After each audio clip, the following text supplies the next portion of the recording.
এক গ্রামে এক কৃষক বাস করত। নাম ছিল তার মিন্টু।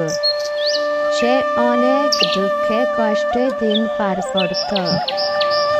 আর তার বউ ছিল রিপা। সে অনেক লোভী ছিল। সে সব সময় অন্যের ক্ষেত থেকে ফসল চুরি করত।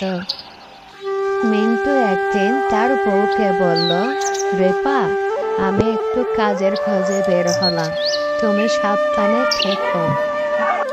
তখন রিপা বলল, ঠিক আছে, যাবে যাও, তবে কিছু একটা ঘরে খাবারের ব্যবস্থা করে নিয়ে তবেই বাড়ি এসো।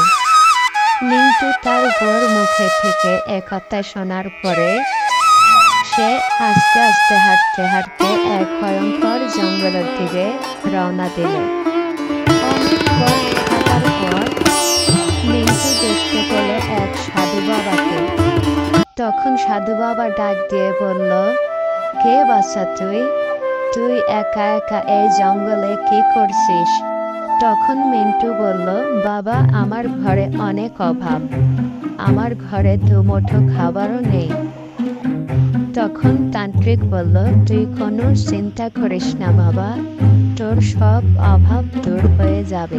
তুই এখন বাড়ি গিয়ে দেখ, তোর অভাব দূর হয়ে গেছে।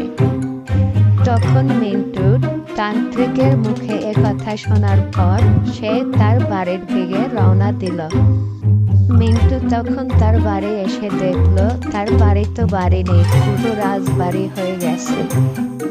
তো বন্ধুরা, এভাবেই রিপা আর মিন্টুর জীবন অনেক সুখে শান্তিতে